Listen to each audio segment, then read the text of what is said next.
ఓపిక అనేది చాలా విలువైనది. అది ఎంత ఉంటే జీవితంలో అంత నేర్చుకుంటావు. ఎంత చదువుకున్నావన్నది ముఖ్యం కాదు, ఆ చదువుకు తగ్గట్టు ఎంత సంస్కారం నేర్చుకున్నావనేదే జీవితంలో చాలా ముఖ్యమైనది. తెలివితేటలు ఉన్నాయని ఇతరులను మోసం చేయడానికి ఎప్పుడూ ప్రయత్నించకండి. ఎందుకంటే భగవంతుడు అందరికంటే తెలివైనవాడు. ఖచ్చితంగా నీకు బుద్ధి వచ్చేలా గుణపాఠం చెప్తాడు. గుర్తుంచుకోండి, ఈ 4 విషయాలకు ఎప్పుడు సిగ్గుపడకండి. పాత బట్టలు, పేద స్నేహితులు, ముసలి తల్లి తండ్రి మరియు సాధారణమైన జీవితం.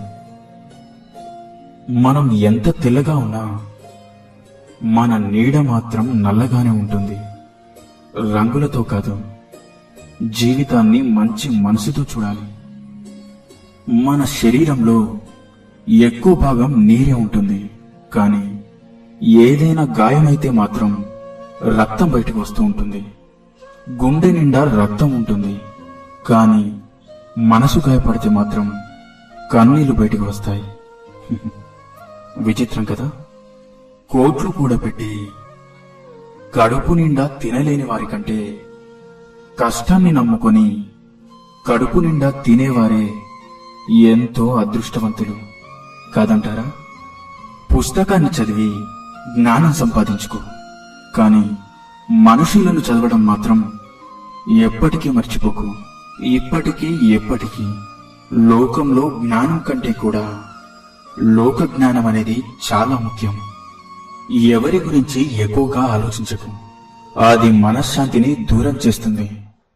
ఏం జరిగినా కూడా ఆ దైవ నిర్ణయం అని భావించు. మనస్సు ప్రశాంతంగా ఉంటుంది. లోకంలో అన్నిటికంటే సులువైన పని నమ్మకాన్ని కోల్పోవడం. అన్నిటికంటే కష్టమైన పని నమ్మకాన్ని నిలబెట్టుకోవడం. అన్నిటికన్నా కఠినమైనది నమ్మకాన్ని కాపాడుకోవడం. నిజమే కదా? ఇన్ని మంచి సూక్తులలో మీకు ఏ సూక్తి నచ్చిందో కింద కామెంట్ చేయండి.